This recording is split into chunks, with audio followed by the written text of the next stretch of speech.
Salut, c'est Alexis et vous écoutez le podcast de Contournement sur les technologies no-code. Cette semaine, j'ai le plaisir de recevoir Simon Olivier, le cofondateur de l'agence no-code Bienfait, qui ont le mérite d'avoir écrit un livre vert sur le no-code, sur l'impact environnemental du no-code, même pour être plus précis. Donc c'était un grand plaisir d'échanger avec lui sur ce sujet qui me touche également, qui devrait tous vous toucher d'ailleurs, et puis de parler aussi plus généralement de ce que c'est de monter une agence no-code, qu'est-ce que ça veut dire, les challenges, quelques conseils, et évidemment comment inclure une démarche d'éco-conception dans ses réalisations. Bref, un super programme, je vous laisse tout de suite avec l'épisode.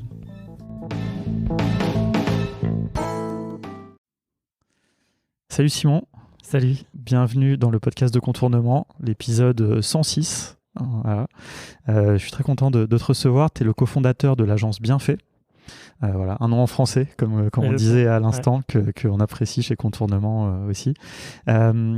Et vous avez, donc on va parler évidemment de cette agence, mais vous avez aussi j'allais dire la particularité, mais surtout le mérite d'avoir fait un livre vert sur l'impact environnemental du no-code.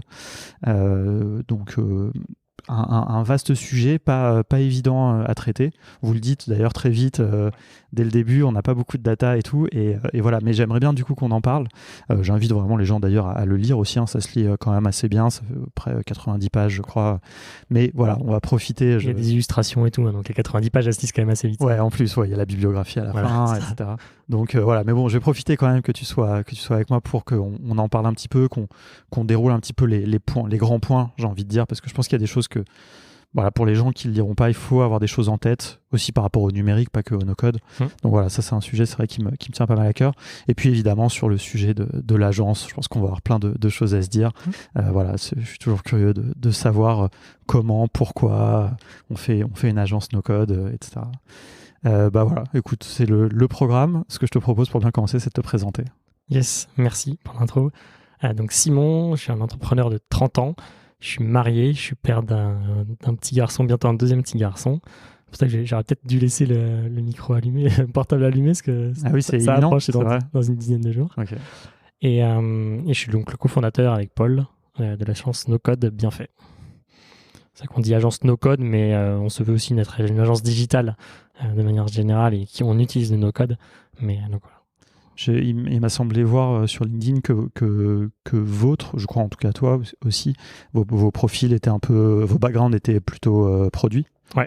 Est-ce que tu peux me dire vite fait juste un petit peu, je sais pas, les études que tu as fait, ce que tu as fait avant J'aime bien savoir un petit peu. Est-ce que tu as fait du code notamment? Non, j'ai jamais fait de code, je sais pas coder. Okay. Le point de départ, c'est un peu ça. Et moi, le parcours, donc j'ai fait un parcours prépa, école de commerce à Rennes. Et ensuite, je suis passé en cabinet de conseil, donc plus en tant que product manager, project manager, donc gestion de produits, projets digitaux. J'ai fait 1 an dans les cabinets de conseil et j'ai pas trop accroché, donc c'est un gros cabinet de conseil, et j'ai pas trop accroché sur le gros truc de masse un petit peu, et donc ça m'a un peu saoulé. Je me sentais appartenir à aucune identité, on va dire, et donc je suis parti à ce moment-là à l'étranger avec ma femme. On est parti en humanitaire au Cameroun, une expérience humanitaire. Et au retour, donc en 2018, je me suis mis en freelance en me disant en fait ce que j'avais pu faire en conseil, en agence, je pourrais peut-être le faire moi-même.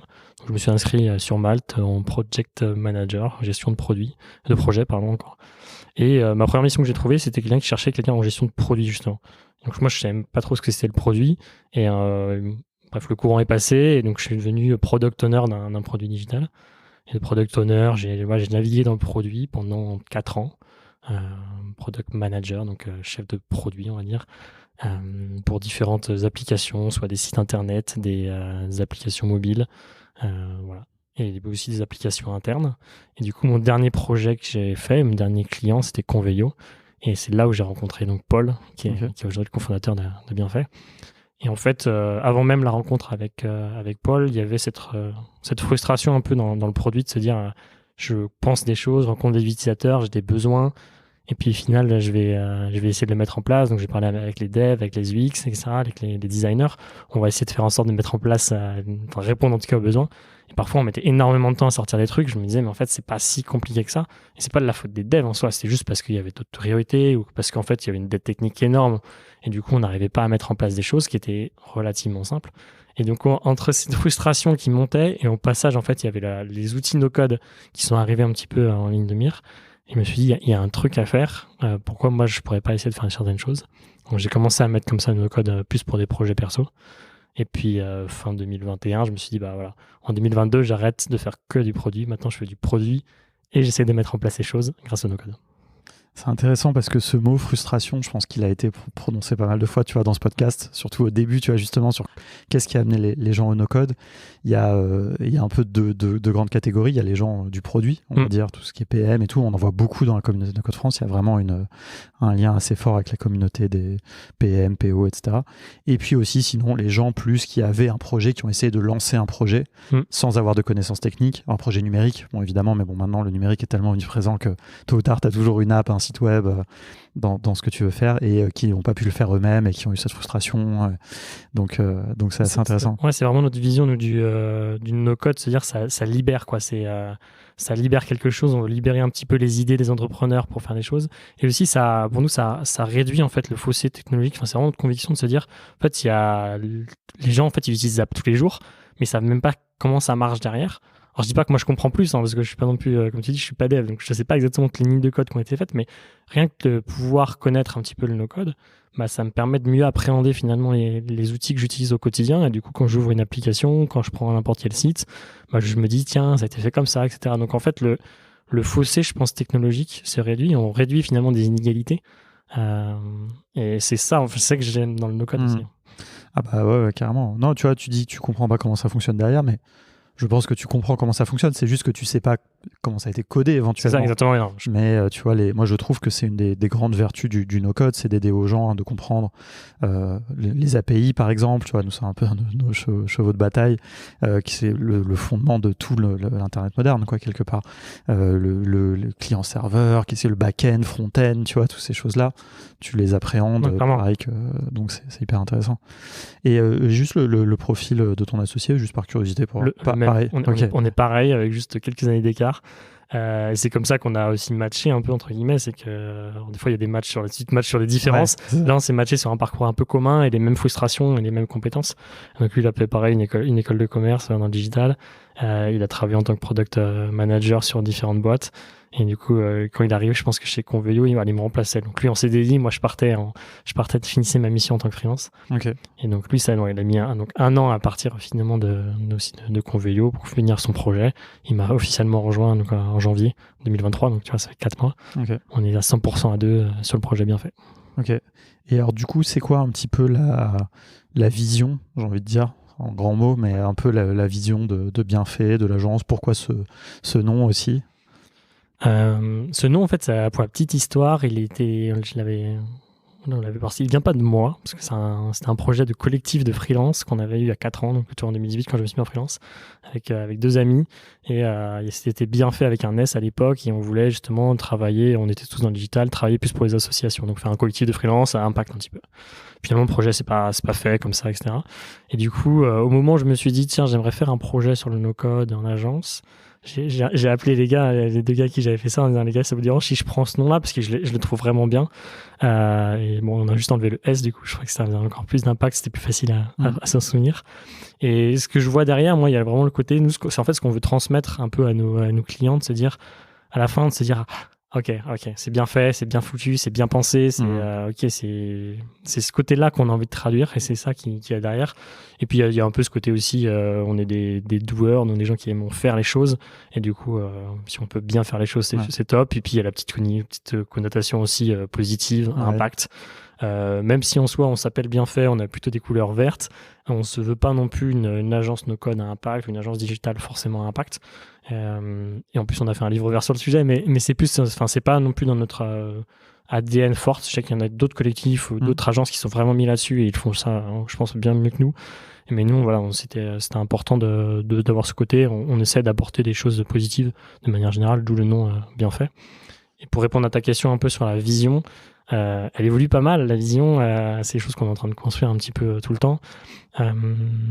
Mais le point de départ, nous, c'était on est des product managers, donc on sait faire des produits et on est aussi des experts no-code. C'est-à-dire qu'on n'est pas des experts Airtable d'un outil, on est plutôt agnostique des outils. Et on va laisser cette place-là à des gens qui seront bien meilleurs que nous, en fait, à des experts Bubble et des experts Make. Nous, on va plus avoir cette connaissance un petit peu de tous les outils possibles et surtout travailler en amont, finalement, pour essayer de vraiment bien concevoir les produits, mettre les bonnes fonctionnalités au bon moment aussi. Dans le sens, quand je dis au bon moment, c'est qu'il y a beaucoup de clients qui viennent nous voir, ils ont une roadmap énorme, plein de projets, plein de fonctionnalités qu'ils veulent mettre en place. Et nous, notre rôle, c'est plutôt de leur dire, attendez, les experts aussi outils le font en soi, j'imagine. Mais nous, on va plutôt dire, attendez, ne prenons pas tout, sélectionnons qu'est-ce qui est important maintenant pour votre MVP, puis après dans 6 mois, puis dans 12 mois. Et c'est plus ça notre rôle de produit. Et puis après, en termes de positionnement, aujourd'hui, on évolue encore un peu. On a en fait deux grands types de missions. On a ce qu'on appelle un peu notre studio. On vient créer des MVP pour des clients, sortir un peu l'idée pour nous, c'est de se dire on sort des idées de terre, quoi. Quelqu'un a une idée en tête, on essaie de la réaliser. Et puis après, le deuxième volet, c'est plus notre atelier, notre manufacture, je sais pas trop comment on va l'appeler encore. Mais c'est là où on va essayer on va plus travailler sur des applications métiers, sur le bas, ce que vous appelez pas mal no code ops, je pense. Ça se traduit pas mal là-dedans aussi. Donc on travaille ce positionnement aussi, c'est quelque chose qui évolue, tu vois. On bien fait, ça fait 1 an. Ça fait 4 mois que Paul m'a rejoint à 100%, donc on est encore très jeune et on est sur un écosystème qui évolue beaucoup, donc on doit aussi se réinventer et puis trouver là où on est le plus pertinent sur le marché. Ok, non, écoute, c'est hyper intéressant. J'ai noté plusieurs choses. Avant qu'on passe un peu sur le sujet du livre vert, puis on reviendra sur l'agence, mais il y a un truc que tu as dit qui est assez intéressant, c'est que vous n'avez pas spécifiquement fait le choix, on va dire, de travailler pour des assos, des acteurs de l'ESS. Est-ce que vous le faites quand même, enfin potentiellement, est-ce que sinon, enfin quels sont un peu les types de clients quoi, que vous avez? Ouais. Alors effectivement, on se brenne pas, on n'est pas non plus donc sur ce positionnement ESS, donc on en a quelques-unes finalement, on les accompagne là-dessus. Et d'ailleurs ils sont, je pense par exemple à Magellan.tech, qui est une agence qui vient aider les entreprises sur la stratégie bas carbone. Et d'ailleurs ils sont intervenus un petit peu en ligne de fond sur la ligne de vert, en discussion avec eux. Donc c'était un sujet. Donc avec eux on a fait des choses par exemple, et du coup on est très content de pouvoir les aider là-dessus. On a été la Human Tech Foundation, qui est une fondation française, qui travaille sur ces sujets d'éthique, etc. Donc on a ces sujets-là et on aime bien aussi aller travailler avec eux. Ça nous apporte beaucoup.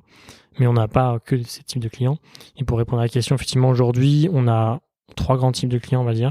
On a des entrepreneurs qui viennent nous voir plus sur la partie un peu studio, ce que je disais là. Ils ont une idée, ils savent pas la mettre en place. Ou ils savent le faire mais ils n'ont pas le temps, ça dépend, il y a plusieurs motivations, mais on vient sortir l'application, le projet de terre, donc ça c'est à peu près 20-30% de nos clients. On a 30-40%, c'est plutôt des entreprises PME, on va dire 10, 20, 30, 50 personnes max, où là on va plutôt travailler sur des sujets d'automatisation, de processus, de remise à plat des processus, création de CRM, création de RP, création finalement d'applications métiers. Et après, le dernier 20-30%, je sais plus où j'en suis dans mes pourcentages, mais c'est plutôt ça va être des grands comptes qui eux vont plus prendre le no-code comme on a besoin de tester quelque chose de rapidement. Souvent, c'est parce que la DSI n'a pas voulu mettre en place notre projet, où ils nous ont dit que ça allait prendre 12 mois. Du coup, on vient voir une agence no-code en se disant peut-être qu'on va pouvoir tester rapidement. Donc, à chaque fois, c'était des gens du marketing, je crois, qui viennent nous voir en disant voilà, on veut tester ce petit processus-là. Et puis... Et la dernière fois, je pense à ça, il y a un projet Airtable qui devait être un test de 3 mois, finalement ça fait 1 an, ça tourne bien, c'est déployé dans le monde entier, il y a 300 boutiques qui utilisent des formulaires qu'on a mis en place, bref. Du coup, ça montre aussi que le no-code peut marcher, peut fonctionner à grande échelle. Mais voilà un peu pour répondre à tes questions sur les 3 types d'entreprises, 3 types d'organisations finalement qu'on adresse aujourd'hui. Ok. Non, c'est intéressant parce que tu vois, j'en reparle aussi parce que c'est une discussion que j'ai eue plusieurs fois avec Alexandre, par exemple, le cofondateur de la Bastide, donc qui accompagne uniquement, eux, c'est vraiment une volonté d'accompagner que les structures à impact. Et tu vois, et je trouve que je comprends la volonté, et en plus c'est un truc après personnel, tu vois, c'est un truc, tu vois, je trouve ça cool de se dire je travaille que pour les gens pour qui je dois travailler, quoi. Mais par contre, je trouve qu'il y a un truc qui est un peu dommage. Je pense que techniquement, quelque part, tu vois, tu passes à côté des fois de certains projets qui te permettraient d'apprendre. Alors, je dis pas d'aller travailler pour des vendeurs d'armes et tout, tu vois, mais tu vois, des fois, tu as des projets, tu les fais pas forcément pour le porteur de projet quelque part, mais parce que le projet t'intéresse en soi, peut-être techniquement, tu vois. C'est pareil, il faut pas faire que des projets comme ça, parce que bon, il faut, tu vois, un peu dans la combinaison. Des fois, tu peux faire des trucs aussi juste pour l'argent. Enfin, je veux dire, moi, je peux pas faire que ça, je Bien pense, sûr, mais ouais. des fois, une fois de temps en temps, se dire, tiens, ce projet est très bien payé, bon, il nous emballe pas, mais et l'argent, tu peux le réutiliser ailleurs, quoi. Ouais. Sur ce dernier point, à risque, nous, on a eu la seule mission où ça s'est mal passé, c'était une mission qui était très très bien payée. Ouais. Et je pense qu'on a été un peu trop aveugle. Du coup, tu vois, sur l'argent, en mode, on a vu que le côté un peu argent et finalement, ça s'est pas très bien passé derrière parce ça nous a un peu, je pense, aveuglé sur d'autres points, un peu des red flags, C'est intéressant. des petits drapeaux de se dire attention, ce client-là, il y a peut-être des signaux qui nous faisaient dire que ça allait être compliqué sur différents points. Et du coup, ouais, il faut faire attention parfois aussi à ce côté-là. T'as raison, À pas se faire aveugler par l'appât du gain, entre guillemets. Donc, ouais. Et après, oui, par rapport à ce que tu viens de dire sur le côté les missions différentes, nous, c'est aussi ça, en fait, notre volonté de se dire on veut pas faire que du Bubble, que du Airtable.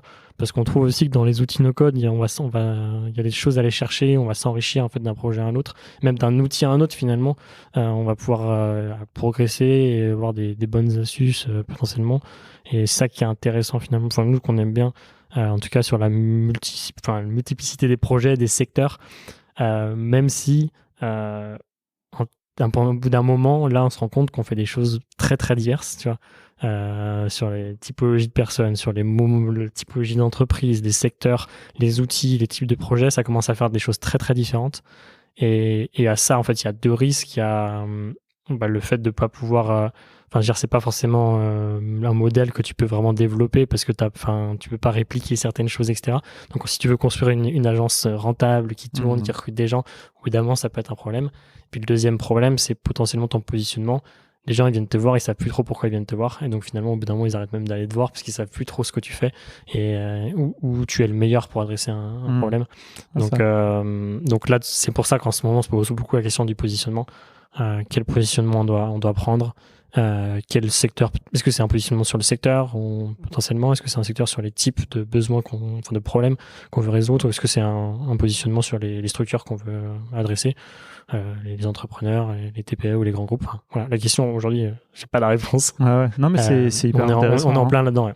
Tu vois, c'est parce que tu vois quelque part quand je dis un petit peu là sur les critères d'argent, etc. Tu vois, je pousse un peu aussi la réflexion, tu vois, parce que par exemple le fait de se concentrer que sur, enfin comme tu dis, par exemple sur un secteur, je vois par exemple, je reprends l'exemple d'Alexandre, il connaît très bien le secteur de l'ESS, lui il y a travaillé, et ça c'est un grand avantage, les liaisons pour travailler avec ce type de structure, parce que moi pour avoir bossé aussi un petit peu avec des assos, etc., c'est pas toujours évident, il faut comprendre leur fonctionnement, il y a beaucoup d'inertie, il y a des prises de décision, tu vois, que quand tu viens du monde des startups tu comprends pas trop, et donc ça c'est sûr que c'est une grande force au-delà de juste l'envie de l'impact, etc. Il y a aussi, faut miser sur ces qualités, quoi. C'est ça. Et si demain moi je suis une structure ESS et je dois choisir entre Bienfait ou la Bastide, tu vois, je vais aller voir la Bastide parce que ils ont fait des des dizaines de projets là-dessus. Donc il y a aussi ça, les clients. Je pense que si je me mets à la place des clients, j'ai envie de voir ceux qui sont le plus pertinents sur mon secteur, quoi. Donc c'est pour ça qu'on doit. Je sais pas si on doit se positionner, mais en tout cas nous on travaille notre positionnement actuellement pour voir là où on est plus pertinent sur le marché. Ouais. C'est intéressant parce que c'est une de mes dernières questions pour tout à l'heure, c'est un petit peu des conseils, tu vois, sur le fait de faire une agence, etc. On y reviendra, mais là, quelque part, je trouve que c'est déjà un premier conseil très intéressant, tu vois, le fait de se dire, au début, on peut explorer et tout, mais en fait, à un moment, il faut se positionner. Et c'est pas forcément sur le type d'activité, ça peut être sur le techno, sur trouver ses points forts et tout, quoi. Super intéressant. Bon, écoute, on va revenir un petit peu sur tout ça, mais justement, tant qu'on parle un petit peu d'impact et tout, on fait une petite transition vraiment sur le sujet du livre vert. Déjà, en fait, j'avais envie de savoir, pourquoi c'est peut-être lié d'ailleurs à ce qu'on vient d'évoquer, tu vois, pourquoi vous avez décidé de faire ça, tu vois, qui l'a fait, quel a été un petit peu le process derrière tout ça, avant de parler vraiment du fond, quoi.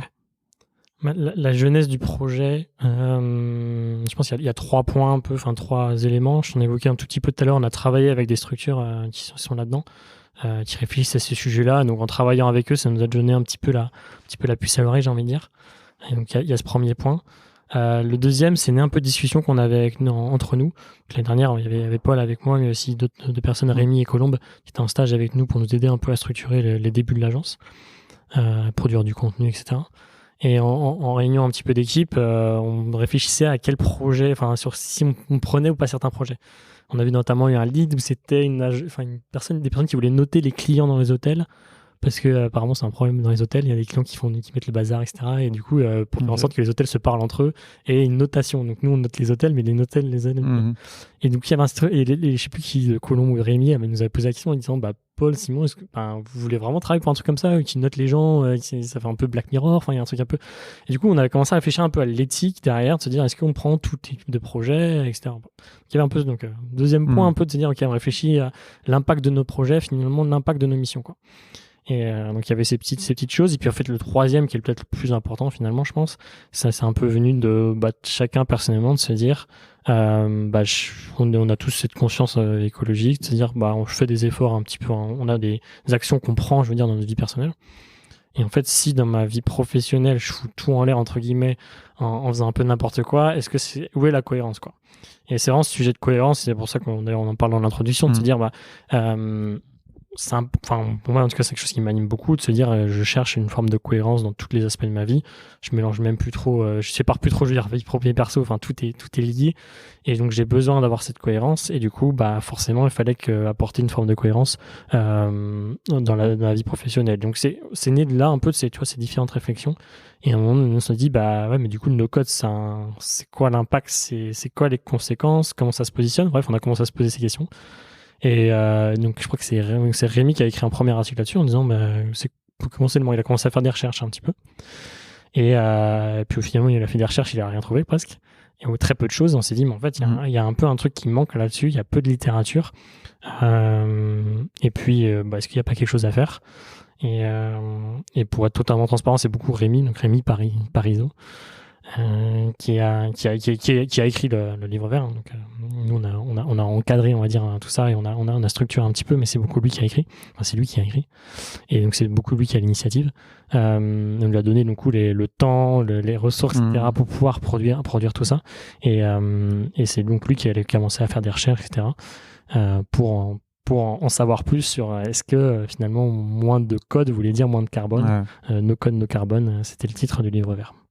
Non, c'est intéressant parce que, à ma connaissance, c'est la première fois, en tout cas, c'est un sujet qui a déjà été abordé. D'ailleurs, c'est mentionné dans le livre vert. Il y a eu un webinar où Erwan, mon associé, avait participé de Social Déclic sur le sujet. Où j'avoue, j'avais pas voulu participer parce que je trouvais que c'était justement pour ces questions de données, et j'avais un peu peur que du coup on dise rien de concret là-dedans, et que tu vois voilà, apparemment c'était quand même intéressant ce webinaire, et de toute façon quand il y a rien à dire, c'est quand même bien déjà de mettre les choses. Je sais qu'ils avaient abordé la question justement du matériel, de l'impact des dispositifs qu'on utilise, etc. Enfin, on va revenir un petit peu là-dessus. Mais c'est vrai que moi, c'était un truc qui me frustrait. Donc, j'étais content de me dire que voilà, okay, vous avez quelqu'un, tu vois, vous avez pris cette initiative de creuser et d'aller vérifier aussi quelque part que effectivement, il n'y avait pas beaucoup d'infos. Mais il faut le vérifier aussi, ça, tu vois.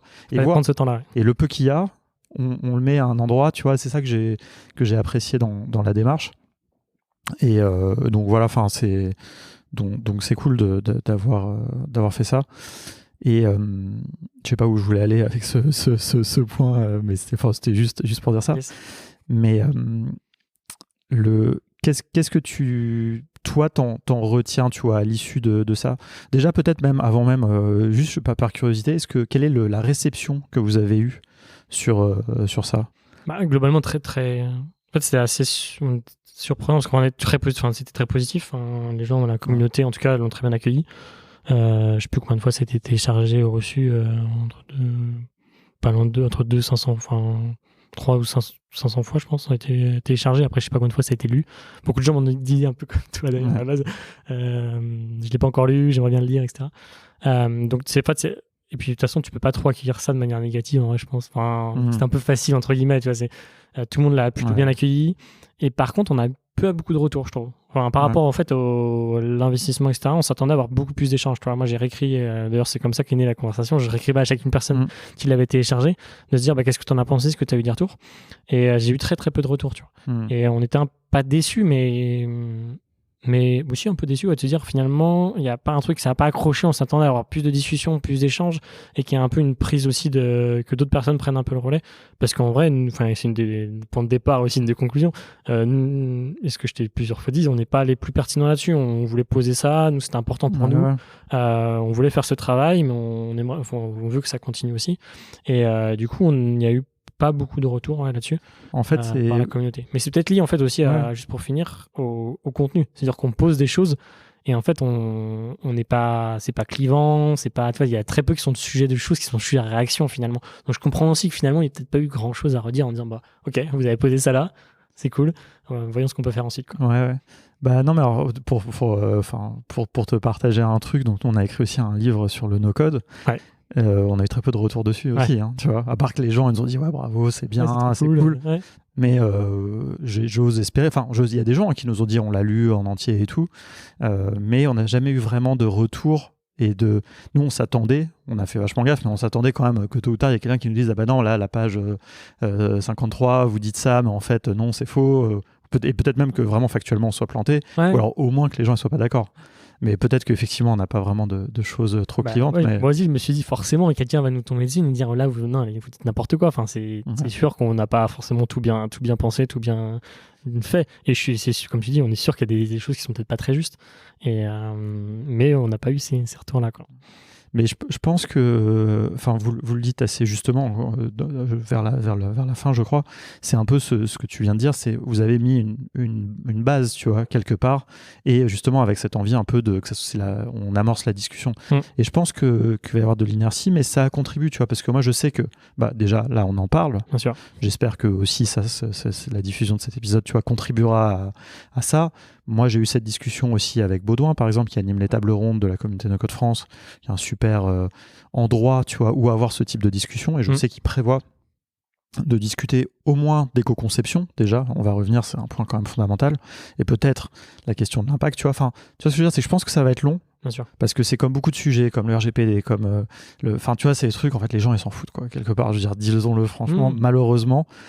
Enfin, ils s'en foutent, je sais pas comment dire. Tu vois, la prise de conscience, je trouvais très très lente. Ouais, c'est pas la priorité. Ouais. C'est voilà, tu vois. Mais voilà, petit à petit, il y a un truc où ça. Et donc, pour moi, la prochaine étape, et je pense que c'est aussi pour vous, c'est maintenant il faut interpeller en fait les gens. Tu vois, et je trouve que c'est ça un peu que fait le livre aussi, c'est se dire bon, on n'a pas beaucoup de données. Voilà le contexte. Allons interpeller les gens de chez Bubble, les gens chez Webflow, tu vois, pour qu'eux, ils nous donnent aussi des données. Parce qu'en fait, c'est eux qui ont les clés quand même d'une grande partie de l'équation, quoi. Ouais, clairement. Et je pense que ça peut le faire. Tu vois, en tout cas, en France, on a la chance d'avoir un truc un peu soudé, où voilà, vous faites quelque chose, là, on en parle, ça va partir sur le Slack, tu vois. Clairement, ouais. Et c'est sûr, et tu vois, on a en discussion aussi pour en parler peut-être au prochain No Code Summit, ça pourrait être un des sujets, tu vois, une table ronde sur le sujet. Et si ça c'est le cas, bah, ça veut dire que, et ce que j'avais partagé en disant, ce que tu viens de dire, il faut que les éditeurs soient présents. Parce que je sais qu'il y a des éditeurs qui font, enfin, tu vois, je pense surtout à XAR en France, ils regardent ça avec grande attention. Et pour moi, c'est clairement, je pense qu'ils sont, je sais pas combien de fois plus légitimes que moi pour en parler. Je pense parce qu'ils font beaucoup, je sais qu'ils ont, par en avoir parlé avec eux, ils n'ont pas fait certaines fonctionnalités parce qu'elles étaient trop gourmandes en énergie. Ouais. Et en fait, d'arriver à ce point, à prendre des décisions qui vont impacter ton business, je crois que c'était plutôt, tu vois, les trucs qui watch, je sais pas comment, qui écoutent, plutôt que, je saurais pas trop comment le traduire techniquement, mais ils se sont dit non, fais pas ça parce que c'est trop court, enfin, ça consomme énormément par rapport à l'impact. Et alors que c'était une feature qui était ultra demandée par les utilisateurs, ils se sont dit bah non, là, on la fait pas. Et se prendre ce genre de décision en tant qu'éditeur, je trouve ça assez fort. Et en même temps, c'est dans leur ADN, ils l'annoncent d'emblée. Et donc je trouve ça top. Ouais, non, c'est clair. Bah, j'espère qu'ils apporteront leur pierre à la discussion. Mais c'est vrai que pour en avoir aussi parlé avec Benoît Marie une fois, c'est à ma connaissance les seuls, mais après j'ai pas vraiment posé cette question à d'autres, mais qui sont conscients, qui font des choix, comme tu le dis, qui mesurent en fait. Ouais. Puisqu'il y a un truc, c'est de mesurer. Je suis à peu près sûr, je vais pas donner de nom, mais bon, que la plupart des éditeurs juste ne mesurent pas en fait. C'est-à-dire que si on leur demande quel est l'impact, par exemple, est-ce que tu vois, ou même est-ce qu'ils ont choisi spécifiquement, alors ça ils pourraient répondre facilement, est-ce qu'ils ont choisi spécifiquement par exemple un data center vert ou pas, enfin bon, ça c'est, s'ils l'ont pas fait, quel est l'impact, tu vois, la consommation de leur serveur, etc. Je pense que juste ils l'ont pas mesuré, quoi. Ouais, clairement, ouais. Donc, Et pourtant, c'est là où, c'est d'ailleurs une des conclusions de se dire que le no-code peut avoir un impact, c'est de se dire qu'en fait, on a tellement mutualisé ces services. En fait, si demain Webflow, par exemple, qui est très mal noté quand tu fais quand, je sais pas, tous les sites qui sont basés sur Webflow sont très mal notés d'un point de vue impact parce que finalement, je crois que les serveurs sont pas du tout green, tu vois. Et du coup, si demain, par exemple, Webflow, je change juste ça, en fait, ça va avoir un impact énorme.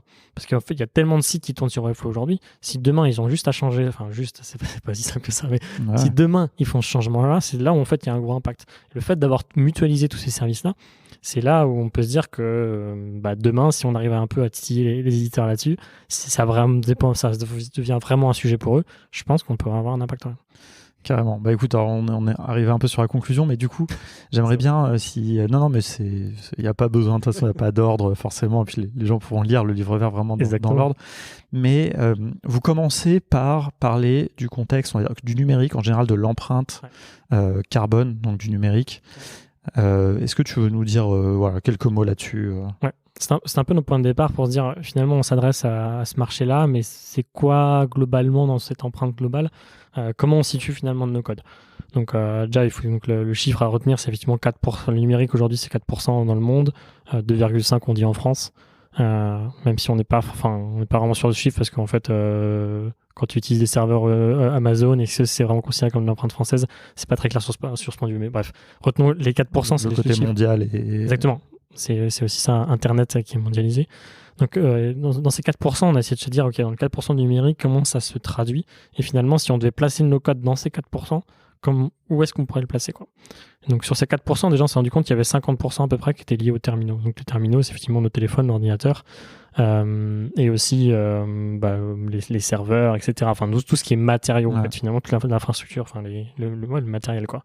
Et pourquoi ça prend autant ? Parce que finalement, c'est des matériaux qui sont rares, qu'on va aller chercher à extraire, enfin, tout ce qui est tout ce qui compose finalement nos téléphones, cobalt, etc. Exactement. Le silicium. Tout ça, aller chercher, ça coûte énormément, ça consomme énormément finalement. Et finalement, un des plus gros impacts, il est là. Et aussi sur le transport, etc., sur la fabrication finalement de ces outils. Pour les extraire de terre, il faut beaucoup d'énergie. Bon, on parle même pas de l'impact environnemental souvent. Et humain aussi qu'il y a derrière. L'exploitation. Souvent, c'est souvent dans des pays pauvres en plus, en tout cas des pays du tiers-monde, ou des pays en développement, on dit, pardon. Je ne sais plus quel est le bon mot, je vais pas dire. Mais, et ensuite, après, il faut le ramener, quoi. C'est-à-dire le cobalt ou je sais pas quoi qui vient du Chili. Et ça part après, c'est quasiment à 100% en Asie. Ouais. Et puis après, ça revient effectivement chez nous. Ça fait parfois des passages. Je sais pas combien de fois un téléphone fait le tour du monde, mais je pense au moins 2 fois, quoi. Ouais. Un peu comme nos habits. Ça fait plusieurs fois le tour du monde avant d'arriver chez nous. Et donc, finalement, le gros impact, il va être ici, quoi. Donc, ceci étant dit, qu'est-ce que nous on peut faire ? Effectivement, peut-être. Après, c'est plus là, on abordait plus des questions presque personnelles, finalement. Quel est mon usage, finalement ? Non, mais si on sur le fil, on arrive, je trouve, quand même relativement vite au no-code quelque part. Enfin, je vais faire des petits raccourcis, mais si on prend les téléphones, c'est ce qui est le plus... Donc les téléphones, on les change régulièrement. Ça, c'est le premier problème. On les change trop souvent. Et on les change principalement à cause du marketing, mais on peut aussi les changer parce que les applications deviennent trop grandes. Les applications ou les sites web. Et en fait, si le truc qui a permis de faire les applications permet de faire des applications par exemple plus légères qui nécessitent moins de performance, on aide à ne pas avoir au moins ce truc de se dire il me faut un téléphone plus puissant parce que je sais pas quoi, il rame quoi. Ouais, clairement. Après avec l'intelligence artificielle, je sais pas trop ce que ça va donner, ce que j'entends. Je sais qu'Apple prévoit déjà de faire tourner des IA sur les téléphones et ils vont encore nous exploser avec des trucs beaucoup trop gourmands, mais oui, non, c'est vrai que si tu as des applications qui sont plus centrées sur des besoins peut-être plus petits et moins gourmandes, effectivement, on pourrait se dire qu'on va moins changer de téléphone. Et même chose finalement sur ton ordinateur ou finalement, ce genre de choses. Donc c'est là où il y a un premier impact, mais entre code, no code, finalement là, c'est plus quelque chose la même chose, ouais. À peu près la même chose, quoi. Et après sur les deux autres aspects, donc 50% c'est les terminaux, il y a 25% à peu près pour simplifier, plus sur tout ce qui est bande passante finalement, donc plus internet finalement. On se rend compte que quand tu vas aller prendre et parfois moi ça me rend fou de me dire je j'envoie un mail à quelqu'un qui est juste à côté de moi et puis me dire, en fait, juste essayer d'imaginer le chemin du mail et de la donnée qui va passer sur un serveur, je sais pas où, aux États-Unis, qui revient et tout. Et finalement, tout ce côté Internet mondial et tous ces réseaux, ça a forcément un impact. Il y a plus de 400 000 câbles sous-marins dans tous les sens qui relient les différents continents entre eux. Et ça a forcément un impact. Et là, ce qu'on peut se dire, en tout cas, ce qui va être intéressant de se dire, qu'est-ce que je peux faire pour limiter finalement certains appels ou certains flux finalement de données qui vont consommer de la bande passante. Et donc, le plus on arrive à réduire la bande passante, le moins on va nécessiter de construire des nouveaux... Ouais, on va moins solliciter le réseau, et puis même arrêter d'élargir le réseau parce qu'on est en train de mettre des fibres optiques dans tous les sens. Bref, augmenter beaucoup de ce réseau-là qui a forcément un impact, quoi. Et puis après, les derniers 25%, ça va être plus sur la donnée et les data centers. Et nous, notre parti pris, ça a été dit, finalement, si on peut avoir un impact, ça sera peut-être sur cet aspect-là, peut-être un peu sur l'aspect réseau aussi, mais finalement, de se dire, c'est peut-être sur des aspects de données où, en faisant du no-code, en faisant des applications, des produits grâce aux technologies no-code, on peut avoir un impact sur le nombre de données derrière, quoi. C'était un peu notre parti pris là-dessus. Alors, pour ça, je ne sais même pas si on n'a pas eu trop de réaction non plus là-dessus. Parce que c'est un peu un mix, en fait, effectivement, entre, je pense, la bande passante, puis le flux de données, et les serveurs, enfin, l'usage des serveurs, finalement, qui est derrière. Et du coup, on s'est plus dit, voilà, si on doit situer le no-code, donc 4% dans le numérique, il y a 1% sur lequel le no-code peut avoir de l'impact. Finalement, si on se dit que déjà, si on arrive à tous, autour du no-code, à travailler sur ce 1%, 1%, ça paraît ridicule, mais à l'échelle mondiale, ça peut avoir un impact. C'est ça. Après, vous en parlez aussi un petit peu dans le livre, et puis c'est toujours un peu le même sujet qui revient quand on parle de ça, quoi. Mais c'est que globalement, je vais le dire parce que c'est vrai et parce que je le pense, c'est que si tu prends pas l'avion et que tu manges pas de viande, tu as un impact largement plus grand, à titre personnel, hein, mais bon, du coup ça se généralise, qu'en effaçant ses emails et en partie là. Ça veut pas dire qu'il faut pas le faire, en fait. C'est ça où je pense qu'on est d'accord. Et ça veut pas dire qu'il faut pas en parler aussi. Il y a ça, et encore une fois, là, je dis des choses que vous dites vraiment très justement dans le livre, un peu ce côté prise de conscience, un peu, on en parle, on amène la discussion, et puis on peut aller interpeller des gens, on peut aller interpeller des collectivités, on peut interpeller l'État, entre guillemets, parce qu'après il y a un moment aussi il faut des lois, quoi. C'est-à-dire que c'est bien, mais bon, c'est peut-être qu'il faut contraindre les hébergeurs à certaines choses. Là je commence à donner des exemples, mais c'est ce côté-là, on peut pas aller interpeller nos élus sans savoir de quoi il s'agit, quoi. Exactement. C'était un peu là, oui, effectivement, cette première base qu'on voulait poser avec ce livre vert. Et en tout cas, cette première partie qui était de dire, ok, c'est quoi les grands chiffres un petit peu, et on parle de combien finalement quand on veut s'attaquer à ce sujet. Oui, 1% c'est peu par rapport au transport ou par rapport à l'alimentation, mais c'est quand même quelque chose sur lequel on peut acter. Et puis de toute façon, en fait, c'est mon quotidien, quoi. Donc, je travaille pas dans je travaille pas dans le transport, je travaille pas dans l'agroalimentaire. Je suis plutôt consommateur sur cet aspect-là. Donc, qu'est-ce que moi, je suis en train de, quand je travaille sur le no-code, je suis acteur là-dessus. Donc, qu'est-ce que je peux faire de positif, on va dire, dans mon secteur, quoi. Ah non, moi je trouve ça pertinent et je trouve ça intéressant d'en parler. Alors c'est un sujet complexe, on ne peut pas tout aborder. Il y a un truc que je veux rajouter quand même par rapport à ce que tu dis, qui est important quand même, c'est que dans la question des données, que ce soit le stockage ou le transport, etc., la vidéo fait quand même une très très grosse partie. Mais c'est un bon exemple parce que ça nous amène à deux sujets, qui est un peu le sujet, on va dire, le sujet global de l'éco-conception, on va dire, qui est un peu le dernier point, je pense, à aborder, mais c'est les vidéos en Ultra HD. C'est, je sais pas, 8 fois plus lourd, je crois que c'est ça que vous dites, que des vidéos en HD. Déjà, les vidéos en HD, on peut se poser des questions quand c'est regardé sur un petit téléphone et tout, est-ce que ça vaut vraiment le coup qu'elle est transitée en HD jusqu'à ton téléphone, mais bon, après ça c'est l'innovation, le progrès, on a des terminaux hyper puissants, on a des écrans qui affichent effectivement de la HD. Je pense pas que ça soit nécessaire, mais bon, clair, fait, et donc, c'est ce truc de se dire, je vais faire exprès que ma vidéo, soit je vais pas la mettre en HD, en Ultra HD, quoi, bien sûr. Ou en ultra haute définition, pour les gens qui ça parle pas. Donc ça, c'est un premier truc. Peut-être même, je vais questionner le fait de est-ce que je vais mettre une vidéo sur ma landing page, est-ce qu'il y a besoin d'une vidéo ou pas, ou est-ce qu'une image, ça ferait pas le taf. Et en fait, finalement, ça, c'est la question de la conception, de l'éco-conception, c'est-à-dire se poser un peu les bonnes questions. Et ce que j'ai trouvé intéressant, et je vais te laisser la parole, c'est que vous mettez le product builder, du coup, au centre de tout ça. Vous insistez pas mal sur ce truc-là, c'est un peu sur quelque part cette responsabilité. Donc, clairement, ouais.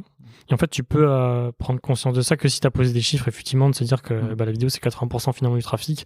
Et je te dis, quand tu réalises ça, et je pense dans les 80%, je sais plus c'est quoi la part du porno qui est énorme aussi. La moitié. Et la part de Netflix qui est aussi énorme, quoi. YouTube doit être pas très loin derrière. Donc oui, il y a un énorme impact là-dessus. Et finalement, c'est parce que tu sais ce genre de choses qu'effectivement, dans la façon dont tu vas concevoir tes produits, tu vas devoir effectivement, une fois que tu sais, effectivement, tu es responsable. Donc, tu peux pas dire, ah non, je savais pas que la vidéo consommait derrière, quoi. Non, tu le sais. Et c'est ça qu'on voulait dire. Maintenant, vous le savez maintenant. Donc, essayons de voir comment on peut faire en sorte que quand on conçoit un produit, on essaie de le penser de la manière plus intelligente possible, avec le moins d'impact.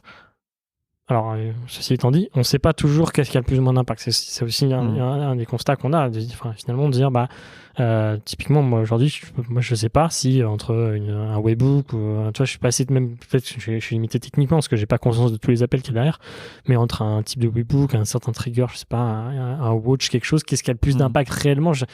Oui, ça me paraît plus intuitif si ça, que le webbook aurait moins d'impact qu'un truc qui tourne en continu, mais est-ce que vraiment c'est le cas? Je sais pas. Donc, il y a peut-être ça aussi, il faut qu'on aille chercher du côté des éditeurs pour avoir des vraies réponses. Mais une fois qu'on a les réponses, effectivement, on a tout sur la table. Et là, c'est notre responsabilité de nous dire comment je fais en sorte que mon produit ait le moins d'impact.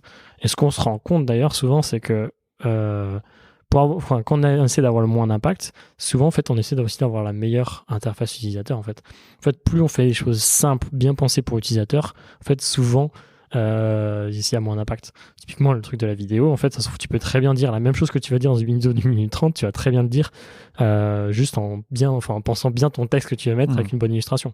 Et potentiellement, l'utilisateur n'avait pas besoin de cliquer sur la vidéo. Et pire d'ailleurs, si tu mets de la vidéo en autoplay, c'est le pire parce qu'effectivement, d'une part, d'un point de vue utilisateur, t'imposes le fait de mettre la vidéo avec du bruit, mais en plus, ça a un impact parce que finalement, ça consomme pour rien à ce moment-là, quoi. Donc, effectivement, c'est vraiment cette question de se dire, c'est notre responsabilité. C'est pour ça qu'on a voulu se dire, oui, il y a une responsabilité éditeur, mais ce serait trop facile à la fin de dire, ok, les éditeurs, c'est de votre faute. Puis après, les éditeurs, ils vont renvoyer sur les data centers en disant, oui, c'est de leur faute parce qu'on n'a pas des belles offres de data center green.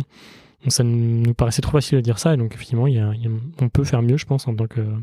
Et je te dis ça, et, tu vois, je crois que sur notre site, il y a une vidéo, tu vois. Et on peut toujours faire... On fait énormément de vidéos, c'est clair. Quand tu fais de la formation, tu es obligé de faire mettre de la vidéo, mais après, tu peux te poser la question. Est-ce que je suis obligé de mettre dans ma formation de la vidéo HD tout le temps ou pas? Mais tu vois, c'est un très bon point, hein, tu vois, c'est-à-dire que c'est un truc où c'est un sujet, tu vois, par exemple, qui m'intéresse, que j'ai étudié et tout, mais je ne l'ai pas appliqué à nous-mêmes. Tu vois, c'est-à-dire qu'aucun des choix qu'on a fait sur notre site, dans notre truc, n'a été guidé par ça, tu vois. Ça n'a jamais été un critère. Et c'est un problème, mais c'est un truc où on se dit toujours, on verra peut-être plus tard, on est pris par le temps, tu vois, c'est toujours un peu ce truc. C'est le même problème avec le RGPD, en général, c'est le même problème avec l'accessibilité. Et donc, voilà, après, on met chacun les trucs. Et je trouve que tu fais très bien de souligner ce côté... On peut, et parce que là, en même temps que tu l'as dit, je me suis rendu compte que j'ai un peu ça, tu vois, c'est de se cacher derrière l'éditeur. C'est-à-dire que je me dis, notre site est sur Webflow. Je pense globalement, pour avoir un peu réfléchi à la question, c'est que Webflow, c'est à peu près optimisé. Enfin, tu vois, c'est-à-dire qu'il y a il y a des bons points, tu vois, que tu as dit sur la mutualisation et tout. Et puis, en fait, je sais pas trop. Donc, c'est un peu l'autruche, tu vois. Je sais pas trop, donc voilà, on fait. Et en fait, à aucun moment dans les choix qu'on a fait, qui nous appartiennent à nous, on a mis ce critère-là, tu vois. Et mais comme tu dis, maintenant que ça y est, je l'ai dans la tête, je vais regarder les choses différemment. Et après, on a beau avoir dit ça, nous on le fait pas forcément non plus, quoi. On n'est pas tout. C'est pas parce qu'on a fait ce livre vert qu'on est tout vert derrière, quoi. C'est pas aussi simple que ça, tu vois. Et puis après, je pense qu'il y a deux choses. Il y a d'une part, effectivement, parfois on est au début, on dit non, c'est pas forcément ça la prio. En tout cas, ça dépend des gens. Certains vont le mettre en prio et je trouve ça très bien.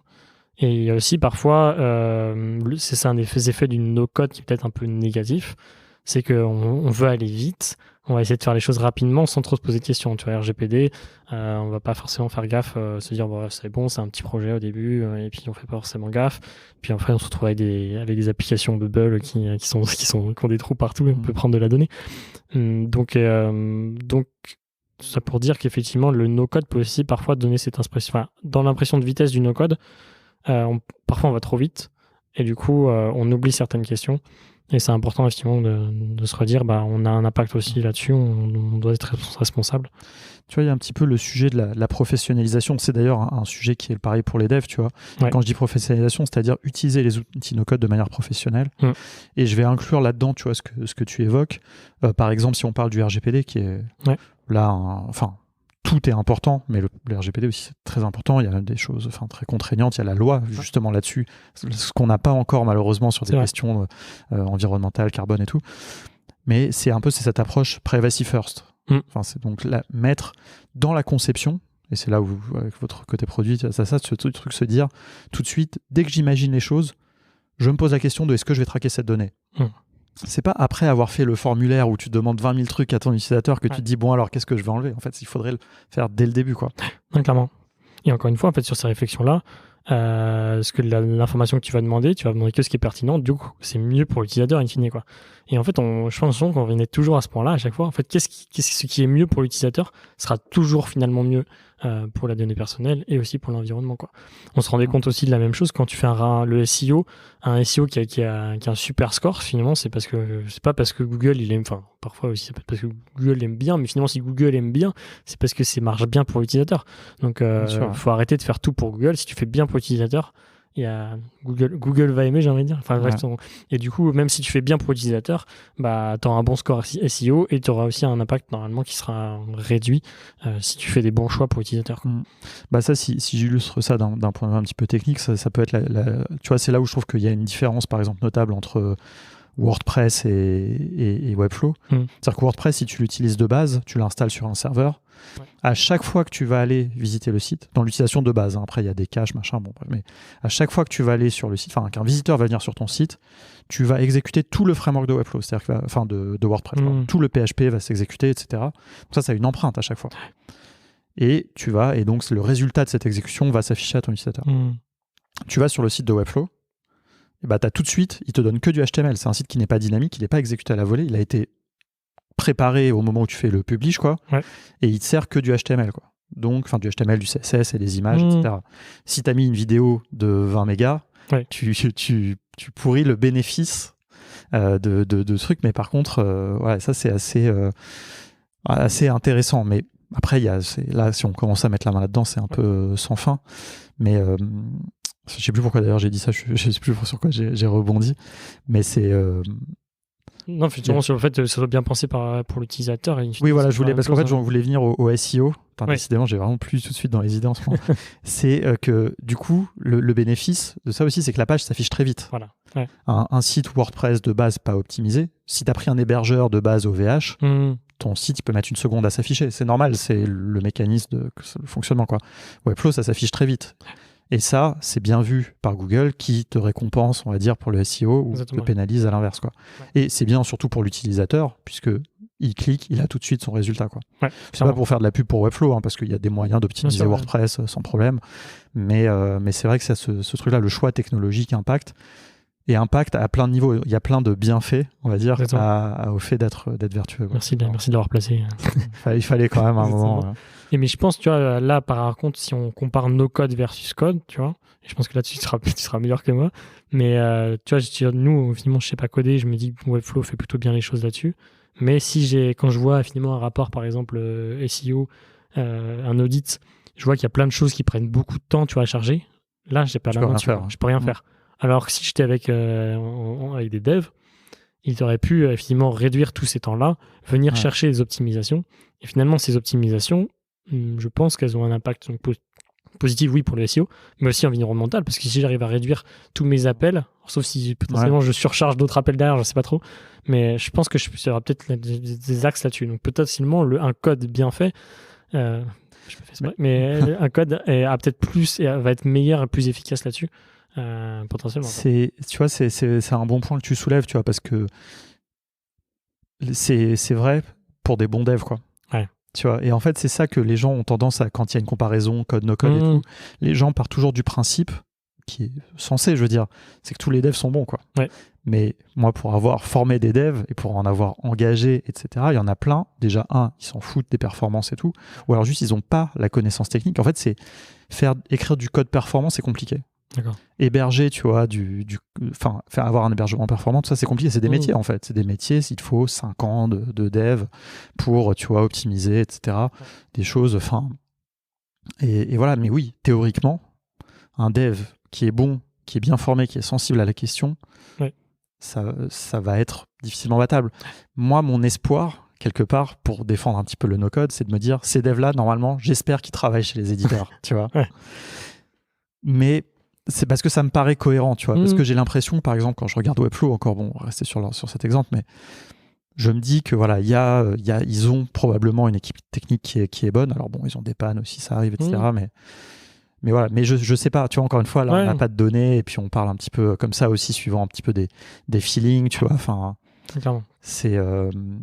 mais ouais, alors du coup, il y a un point, franchement, qui est hyper important, dont vous parlez pas mal, qui est un peu la frugalité, tu vois, justement, dans toutes ces choses qu'on dit, quand on n'a pas la main sur tout, il y a un truc qu'il faut vraiment, tu l'as dit tout à l'heure, je le répète encore une fois, hein, c'est vraiment se dire d'essayer d'être frugal.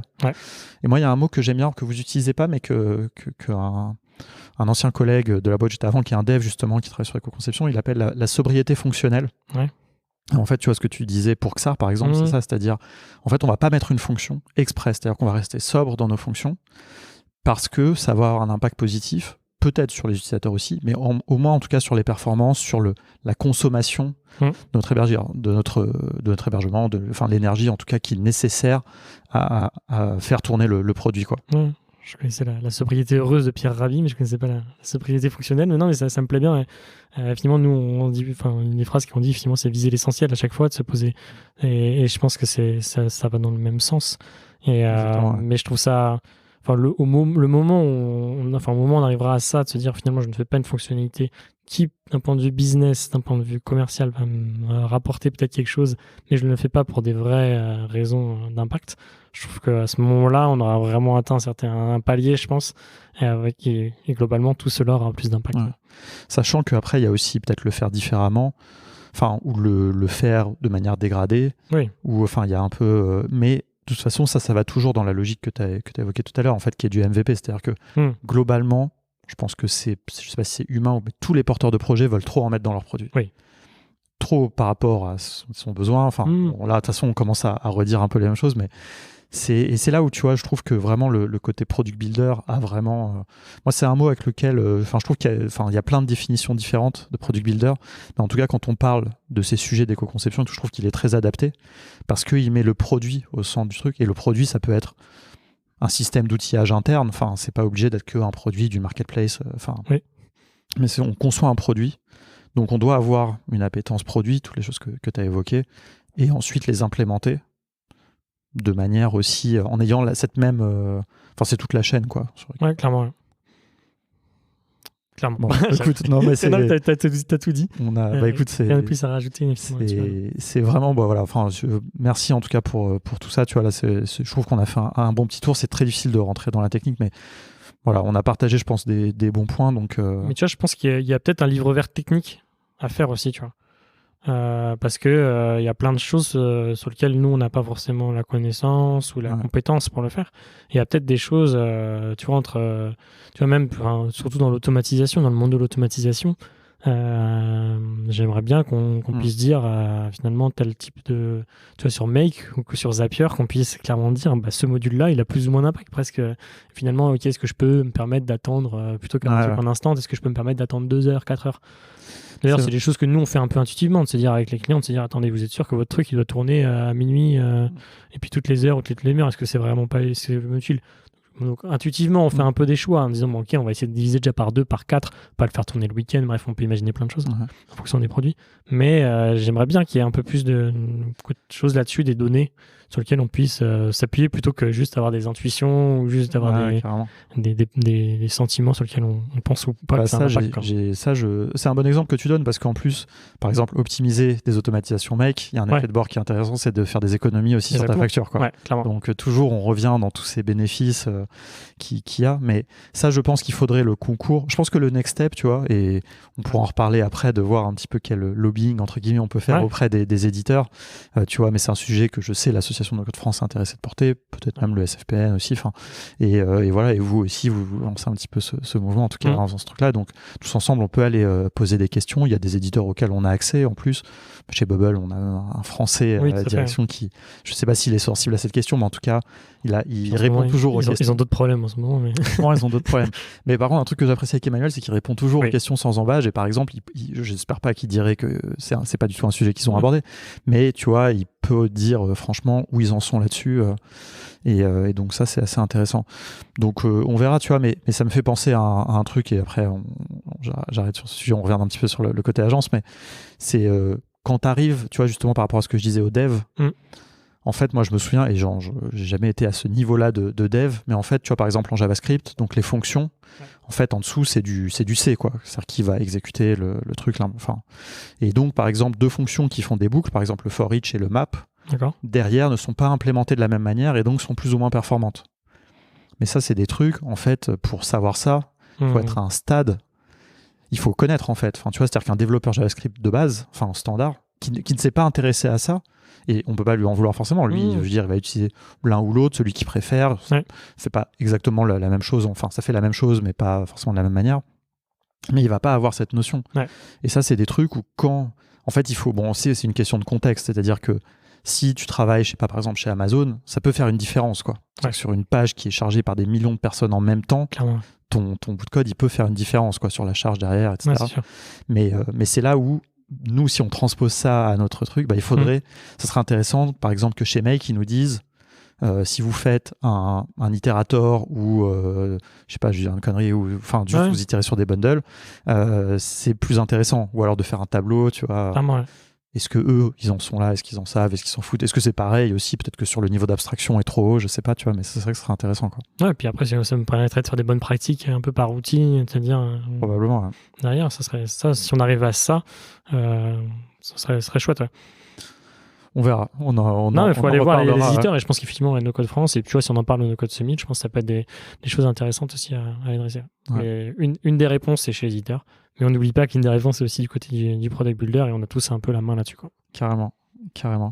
Écoute, pour terminer, revenons un peu, j'avais quelques questions un petit peu plus justement sur votre fonctionnement et tout. Enfin voilà, moi ça m'intéresse, et je sais qu'il y a pas mal de gens dans l'écosystème No Code ou qui écoutent ce podcast qui sont en freelance mais qui se posent la question de faire une agence.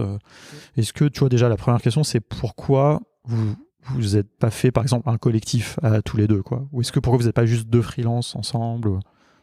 Au début, on voulait faire ça un peu, je crois. Mais ce qui nous anime vraiment, Paul et moi, c'est créer une histoire un peu commune. Et un truc, moi, qui m'anime beaucoup, c'est créer de l'emploi, tu vois. Alors, si c'est pas moi qui le fais, il y en aura d'autres qui vont le faire. Et puis, je crée pas non plus...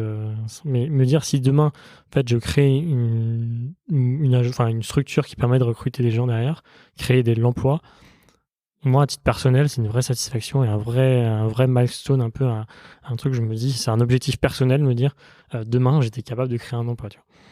Donc, il y a ce côté-là, quand même. Tous les deux, pareil avec Paul, on a ce sentiment-là, on veut pas rester seul dans notre coin, on veut vraiment construire quelque chose qui dure dans le temps, quoi. Donc, on a cette vraie volonté. Moi, j'ai été freelance pendant 4 ans, et une des frustrations d'être freelance, c'est que j'ai l'impression d'appartenir à nulle part, en fait. J'étais libre de mon temps. Enfin, on dit qu'on n'est pas toujours libre en tant que freelance, on est toujours dépendant de quelque chose, mais on est toujours dépendant d'un client externe. J'étais quand même relativement libre, tu vois, je travaillais 3-4 jours par semaine, j'ai pu m'arrêter 5 mois pour faire un congé de paternité, donc j'ai gagné bien ma vie, donc il y a beaucoup d'avantages, je trouvais, à être freelance. Mais malgré tout ça, malgré tous ces avantages, j'ai quand même cette frustration de me dire, je construis pour des clients, mais quand t'es chez le client, t'es pas non plus tu construis un produit, puis après tu t'en vas, quoi. Donc il y avait le côté, j'ai envie de que quelque chose perdure, quoi. J'ai envie de construire une histoire qui reste dans le temps, quoi. Et donc c'était aussi ça, cette volonté de construire une agence et non un collectif, quoi. Donc recruter et créer une histoire qui dure dans le temps, quoi. Okay. C'est un peu les bases de l'agence. Et justement sur cette notion de recrutement, ce serait quoi un peu, tu vois, pour toi le profil idéal ou les profils que vous chercheriez, ou tu vois un peu l'équipe idéale, quoi? Ouais. C'est une vraie question qu'on a en ce moment. Au début, on s'était dit on voulait recruter assez vite. Donc, on a recruté 2 stagiaires assez rapidement parce qu'on voulait tout de suite passer de freelance à une agence, quoi. On voulait peut-être ressembler à une agence trop vite, peut-être aussi. Mais on a vraiment été très, très, très content d'avoir fait ce recrutement. Ça nous a mis aussi dans un état d'esprit, dans un mode équipe, etc. Ça nous a vraiment aidé à construire parce que les débuts de Bienfait, donc avec Rémi et Colombe. Et là, en janvier, donc avec l'arrivée de Paul à vraiment 100% avec moi, on s'est posé, on s'est dit, finalement, on a besoin d'abord de se connaître un peu. Je compare ça aussi parfois un peu au couple qui attend un enfant, tu vois. C'est un peu, t'as besoin de te connaître un peu déjà en tant qu'associé, voir là où sont les meilleurs, faire en sorte qu'on s'entende bien, pour ensuite pouvoir accueillir d'autres personnes, quoi. Donc là, on est un peu dans cette phase-là, on a encore besoin de travailler à deux.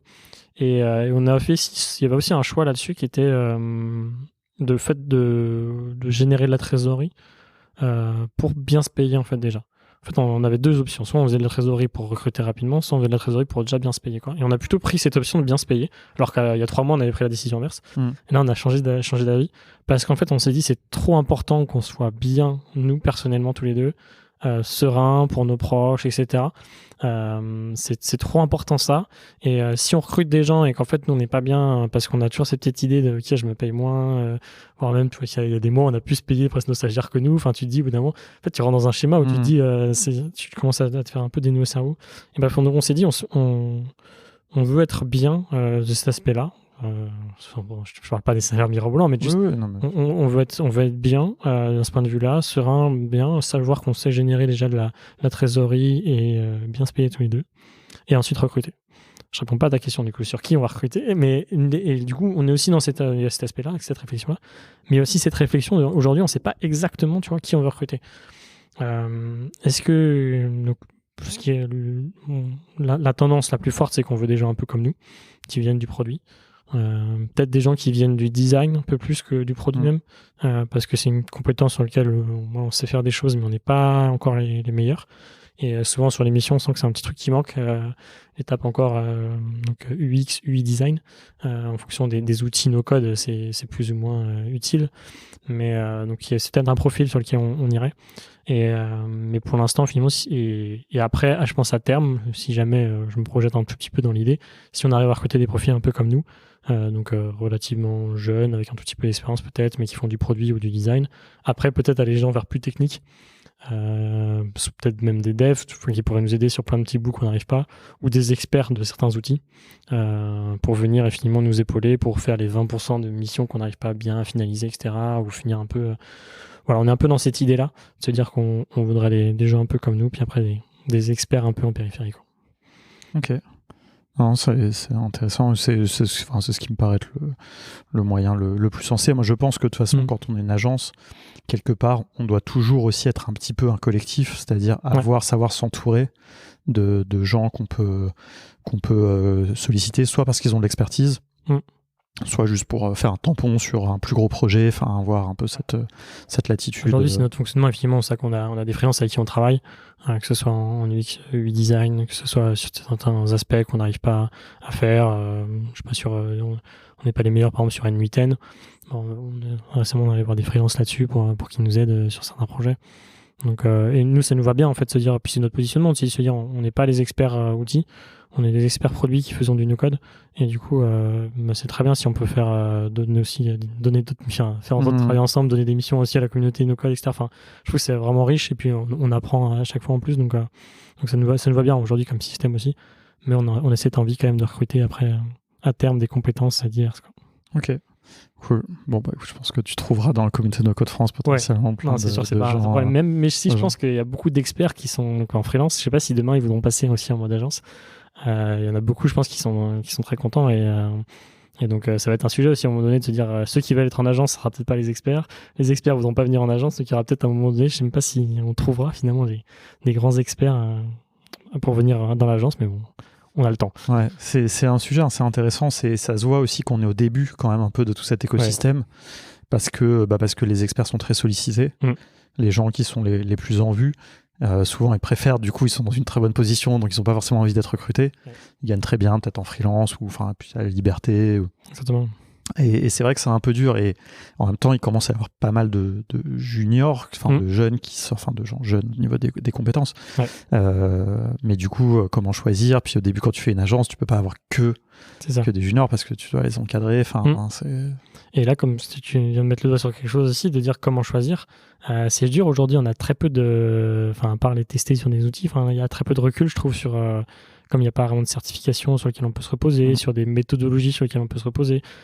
Puis comme c'est jeunes, enfin, en soi, bon après, on va pas demander non plus les gens qui ont 4 ans d'expérience en automatisation, tu vois. En 6 mois déjà, tu peux faire des choses déjà énormes, et puis la durée, enfin, le temps de l'expérience n'est pas forcément le critère numéro 1. C'est aussi la vélocité sur laquelle tu as fait des projets potentiellement. Mais c'est difficile aujourd'hui pour avoir un tout petit peu testé, tu vois, en entretien. On a eu du mal à se faire une grille claire de comment on arrive à décider sur si on prend cette personne ou pas, quoi. Ouais, non, j'imagine. Ouais. Bah, j'imagine que la communauté va enfin, il y a sûrement un produit qui va pas longtemps. Enfin, il y a des certifications qui commencent à sortir. Il y aura peut-être des choses qui vont sortir aussi dans ce sens-là. Donc, je pense que il y a beaucoup de discussions sur ces sujets. Nous, on fait partie de tout ça. De toute façon, déjà, tu vois, les gens qui ont un petit diplôme contournement, ceux-là, ils sont très bons à recruter, quoi, évidemment. Non, mais on les dirige, les gens, quand les gens nous demandent comment se former, on dirige vers vous, effectivement. Parce qu'aujourd'hui, vous êtes là aussi depuis longtemps. Enfin, on a besoin de ça, finalement, aussi, parce que la nouveauté, parfois, peut inquiéter. Et se fait voir, il y a des gens qui sont là dans le temps, qui sont là aussi pour durer, bah, ça rassure tout le monde, quoi. Ouais, non, c'est clair. Maintenant, c'est vrai que la prochaine étape, c'est aussi les vraies certifications, au sens vraiment formation pro, enfin, à la française et tout. Ça, on y travaille, on n'est pas les seuls, hein, d'ailleurs, évidemment. Il y a des choses conjointes, même. Mais ça prend longtemps, mais c'est vrai que nous on est content des gens qui ont suivi nos formations, qui ont derrière pu faire leurs preuves, mais c'est pas que grâce à nos formations. Clairement, je veux dire, nos formations, elles amènent à un certain stade. Après, c'est la pratique, comme tu dis, tu parlais de 6 mois tout à l'heure.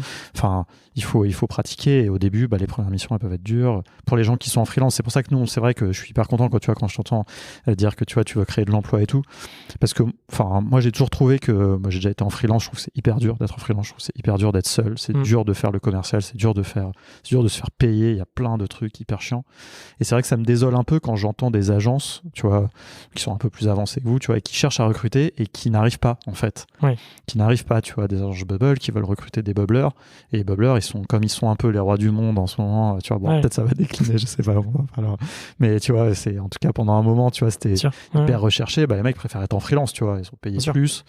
Mais tu vois, c'est des mauvais calculs. En plus, je trouve ça un peu dommage parce que les gens ils préfèrent être payés plus en auto-entrepreneur. Tu vois, tu cotises pas, t'as pas de. Enfin, je sais pas, moi je trouve que le modèle social français est quand même un modèle intéressant. C'est quand t'es salarié quelque part que tu y contribues le plus et que tu en profites le plus aussi après, potentiellement, quoi. Soit pour la retraite, la protection sociale, etc.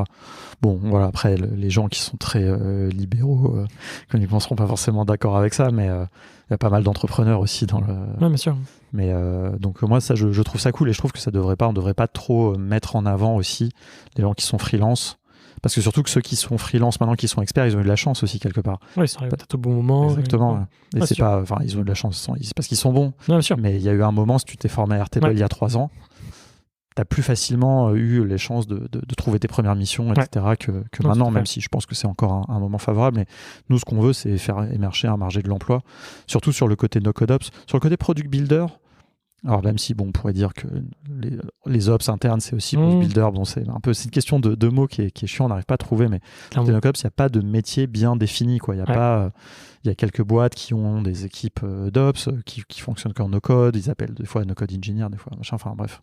Je parle tout le temps de ça parce que c'est vrai que ça m'obsède un peu, parce que déjà ça me fait chier que tout soit en anglais. Exactement. On a cherché en vrai le terme product builder en français, on n'a pas trouvé.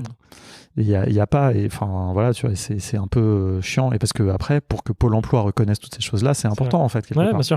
Les gens ils s'en foutent, tu vois, on est dans un écosystème qui est quand même très empreint de la culture startup, mais en fait, si on veut regarder un peu plus loin, il faut penser à Pôle emploi, il faut penser au codrom de Pôle emploi, enfin, tu vois, leur nomenclature. Et nous, d'ailleurs, c'est une réflexion de se dire même, et, tu vois, on réfléchit à arrêter de se brander même agence no-code, tu vois. Parce qu'en fait, agence no-code, ça te parle, etc. Ça parle aux 10 000 personnes qui sont sur no-code France, ça parle aux gens qui nous suivent sur LinkedIn. En fait, à côté, tu vas, moi, tu vois, je viens de Maine-et-Loire, à Cholet. Si je vais voir les chefs d'entreprise, je dis je fais du no-code, il n'y en a pas un qui va capter ce que. Ils vont pas comprendre, quoi. Donc, est-ce que, je sais pas si au bout d'un moment, ça va pas desservir finalement de tout mettre à l'accès sur le mot no-code, tu vois. Tiens, un mot aussi anglais. Et tout axé sur les outils no-code. Au bout d'un moment, donc nous, tu vois, on réfléchit vraiment à se dire est-ce qu'on est vraiment une agence no-code et est-ce qu'on veut continuer à se brander, entre guillemets, à se nous positionner sur du no-code parce que ça parle qu'à une minorité finalement. Ouais, c'est clair. Mais je pense que c'est intéressant parce que moi, j'aime bien ce mot parce que je trouve qu'il est fédérateur quelque part. Mais je vois ça du point de vue du mouvement. Bien sûr, ouais. tu vois, mais d'un point de vue business, il y a plein d'éditeurs d'ailleurs qui s'y raccrochent un petit peu parce que ça a des avantages d'un Bien point de sûr. vue marketing, mais qui ne l'aiment pas trop, tu vois. Par exemple, Emmanuel de Bubble, il a dit pas mal de fois, tu vois, qu'il n'aimait pas ce mot, qu'il pense, et ça je partage son avis, je pense que c'est un mot qui va disparaître, en fait, à terme, quand la mode un peu sera passée, si tant est qu'il y a une mode. Et lui, par exemple, il aime mieux le terme programmation visuelle, tu vois, visual programming, enfin c'est même ça qu'ils utilisent pas mal chez Bubble. Mais j'étais surpris, tu vois, parce qu'il y a pas longtemps, il a été interviewé dans Paris Match. C'est quand même drôle, tu vois. Et il parlait que de no-code. Je crois que le mot programmation visuelle, alors c'est peut-être le journaliste qui n'a utilisé que ça. Ce serait intéressant d'ailleurs de le savoir. Mais et tu vois, et je pense que, mais quelque part, je comprendrais que pour l'instant, il se raccroche au monocode pour avoir des utilisateurs. Mais en fait, la vision, et du coup, c'est intéressant, tu la partages un peu. Et je comprends parce que d'un point de vue agence, tes clients, ils s'en foutent en fait que tu codes ou que tu codes pas. Ce qu'ils veulent, c'est que tu leur délivres. Ils ont des problèmes et ils veulent avoir une solution à leurs problèmes. Donc, que je fasse ça avec du Make ou un autre outil, peu importe, quoi. Aujourd'hui, nous, on va pas se mentir, nos clients, ils viennent nous voir pour du no-code aujourd'hui. Parce qu'on se brain agence no-code. Ils viennent nous voir pour faire du RT. Enfin, on a les clients qui viennent nous voir pour du Airtable pour faire ça. Et il y a les clients qui, au deuxième niveau, c'est je veux du no-code, je sais pas trop quoi.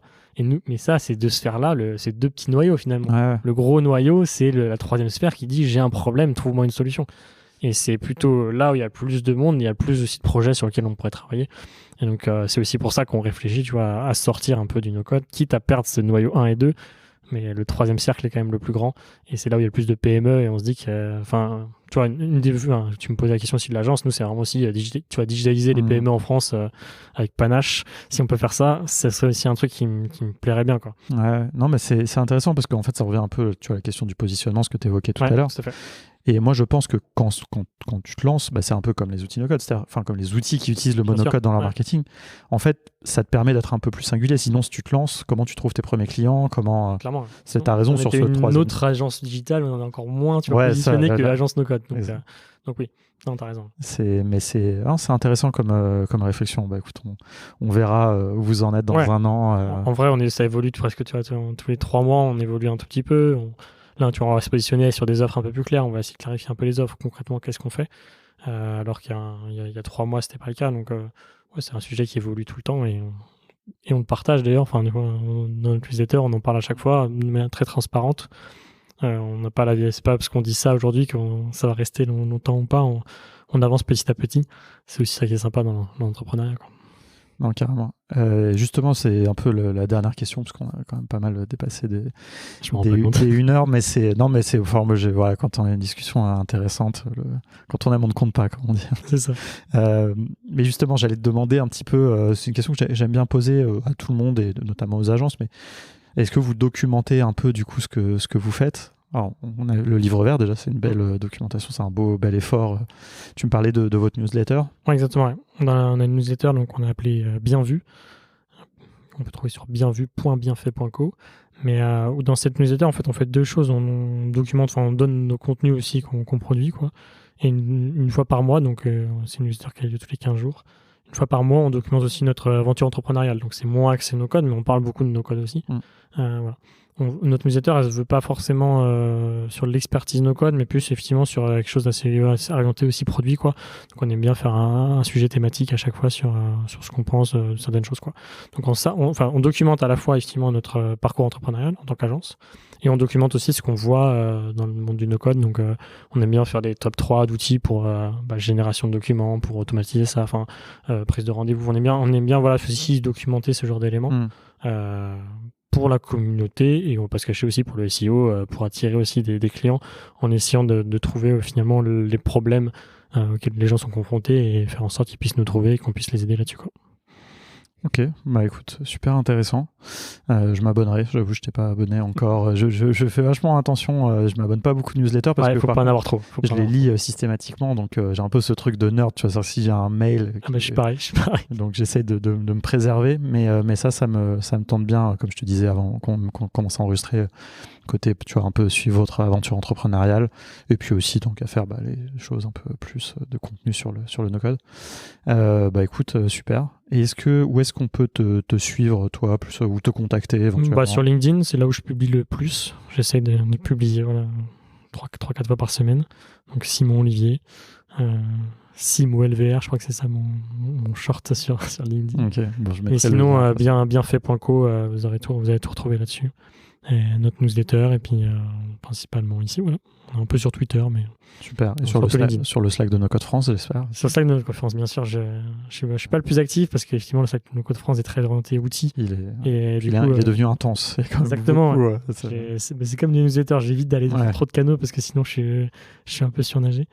Non, justement, nous, comme on n'est pas les meilleurs sur les outils, tu vois, il y a très peu de fois où je peux intervenir aussi. J'y vais plus pour poser des questions, que pour apporter des choses à la communauté. La seule fois où j'ai apporté, c'est le livre vert quand ça me paraissait pertinent effectivement de le proposer un peu à la communauté, quoi.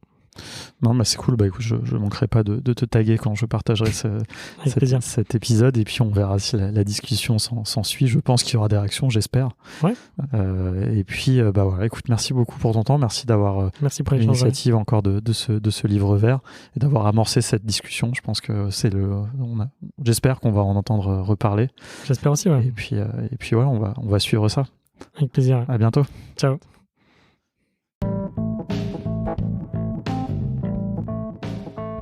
Merci beaucoup d'avoir écouté cet épisode jusqu'au bout. J'espère que ça vous a plu. Je sais que les épisodes sur les agences souvent plaisent beaucoup parce qu'il y en a pas mal d'entre vous qui sont freelance ou qui ont peut-être pour projet de monter une agence, de s'associer, de faire un collectif, de faire des choses comme ça.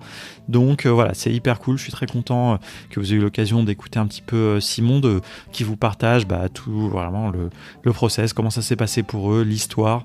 Ça fait pas très longtemps, mais néanmoins vous voyez de par son profil et par les différentes choses qu'ils ont fait, c'est hyper intéressant. Et puis après, vraiment sur le côté impact numérique du no-code, vous l'avez compris, c'est un sujet hyper vaste. On a gratté juste la surface quelque part, puisque comme on l'a répété plusieurs fois, on n'a pas toutes les infos. Allez demander des informations aux éditeurs que vous utilisez, allez les pousser, c'est que comme ça qu'on pourra avoir plus d'informations et qu'on pourra faire des choix vraiment en connaissance de cause, donc c'est hyper important.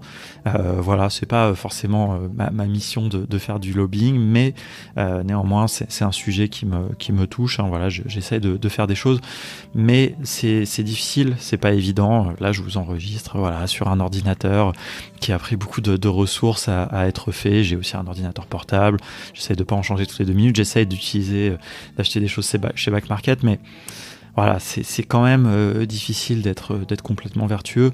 Ça fait beaucoup de dissonance cognitive, mais je me dis qu'on peut essayer de faire avancer les choses, en tout cas dans les domaines qu'on utilise, les choses qu'on utilise au quotidien. Le sujet des outils no-code, évidemment, nous touche un petit peu. On peut avoir éventuellement un petit peu de prise dessus, moins que sur comment sont conçus les ordinateurs et tout. La seule chose qu'on peut faire là-dedans, c'est juste ne pas en acheter. Enfin bref, je vous laisse, j'arrête cette diatribe écologiste, même si c'est un sujet qui m'intéresse beaucoup et que j'ai pas mal étudié. Au plaisir d'en parler avec vous si on se croise dans un événement, no code ou autre. Mais en tout cas, cet épisode, quand même, je tenais à le faire, je tenais à lire ce livre vert, donc ça m'a pris un petit peu de temps puisqu'il est sorti il y a quand même déjà quelques mois, mais c'était important, et puis je suis content du coup d'avoir rencontré Simon grâce à ça, et que par ce biais-là, on a évoqué plein d'autres choses. Vous l'avez compris aussi, le sujet de l'éco-conception et tout, qui est un sujet connexe, mais aussi extrêmement important, qui n'est pas spécifique au no-code, mais qui peut avoir aussi ses valeurs. Donc bref, vous avez compris plein de choses très actionnables, très concrètes. Et puis, on s'en reparle très bientôt. Si tout va bien, j'espère qu'il y aura d'autres épisodes sur le sujet. J'espère qu'on aura des informations, qu'on pourra questionner les éditeurs, qu'eux-mêmes vont prendre la parole aussi sur ce sujet. Et on en reparlera tous ensemble. Voilà, ça fait une longue fin. Je vous dis à bientôt pour un prochain épisode. Très franchement, je ne sais pas lequel ça va être. Je ne sais pas qui encore sera l'invité. Je suis un peu à l'arrache en ce moment. La semaine prochaine, on sera à Barcelone. Il y aura du contenu qui sera créé là-bas. Donc probablement que ce sera un petit épisode de récap autour de cette aventure, de cette No Code House Barcelone qui s'est transformée en No Code Week. D'ailleurs, n'hésitez pas à écouter l'épisode spécial que j'avais fait sur la No Code House à Athènes. Je suis assez fier de cet épisode que j'ai peu travaillé. J'essaierai de faire quelque chose d'un petit peu similaire à Barcelone la semaine prochaine. On verra ce qu'on arrivera à faire. Allez, écoutez, merci beaucoup et à très bientôt.